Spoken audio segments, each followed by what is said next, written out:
Hey there, let me lay out some of the options you're opening up by learning from my courses, with this one especially in mind.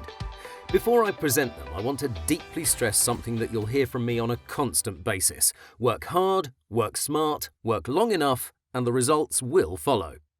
Thus, all the career options I'm about to talk about are available, if you're truly dedicated. Results won't come if you don't commit to all the hard work, all the learning and practicing that's required to make it in this competitive environment.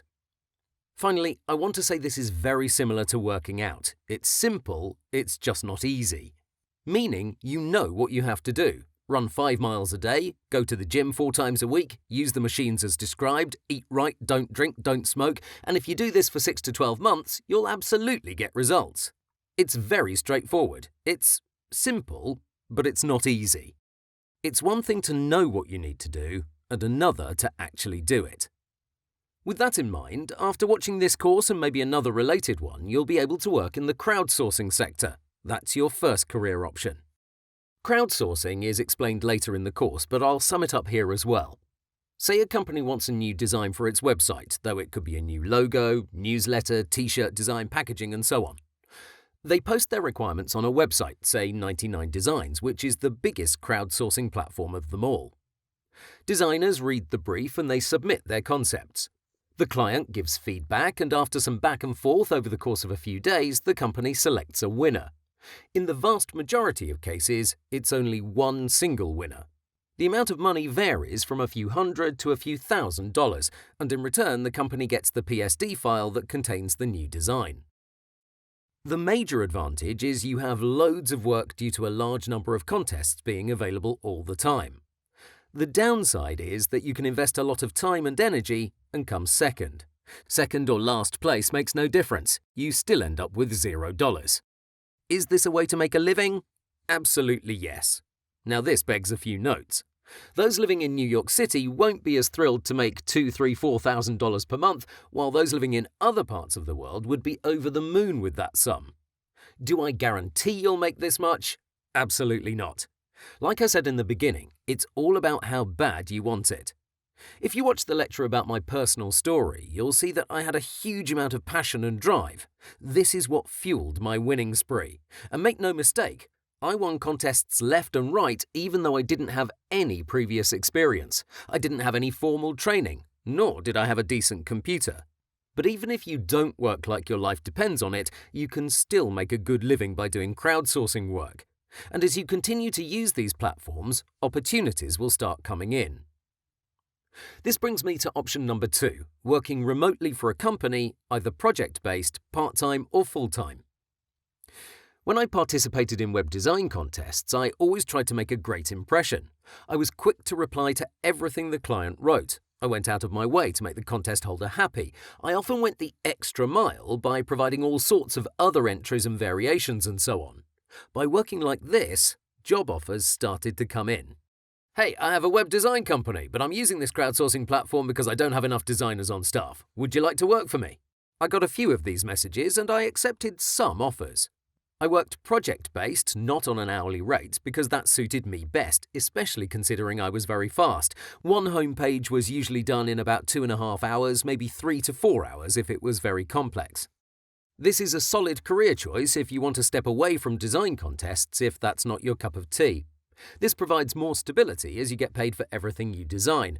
It may not be as lucrative as constantly participating in design contests, but that may be a trade you're willing to make.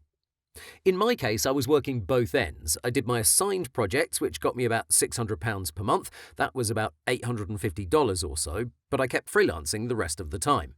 Keep this up and your portfolio will grow at a rapid rate. Another career option is you work full-time for someone.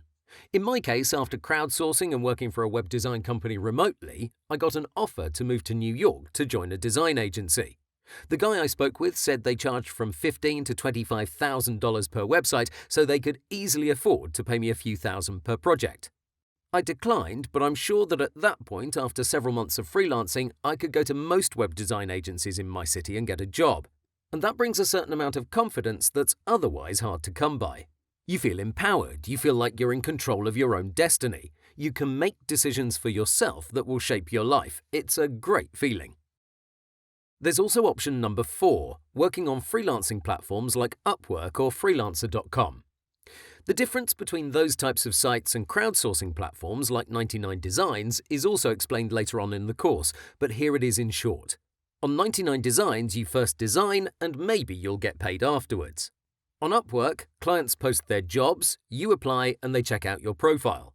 They see your reviews, your past experience, and if they like what they see, they'll hire you and only you.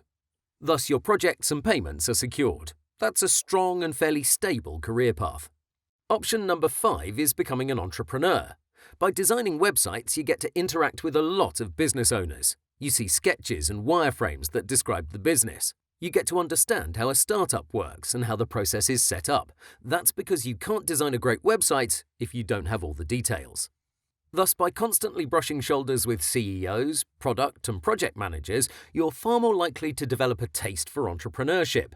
And guess what? If you practice any of these options at a decent level, you're bound to have some excess cash. That's the path I took. I used my winnings to start some pastry shops. The thing is, if you're 100% confident you can win more projects, you're not terrified of losing your investment. Sure, you're still scared, but the fact you're confident in your ability to earn a decent living makes you far more open to business opportunities. That's where I am today. I'm an entrepreneur thanks to Photoshop and my freelancing career. And I'm constantly putting money in all sorts of new projects that may not pan out. New ideas that might make me a millionaire and help a lot of people, or just fall flat on their face. This is why I've said countless times that Photoshop has changed my life in an incredible way. I get to have a wide array of choices and opportunities, and it's all in my hands. The 6th and last option is to transition to another field. Again, my example, I was doing great in the web design world, but I started my own Android app business. I also could have gotten into programming, various types of marketing, or anything else in the IT sector.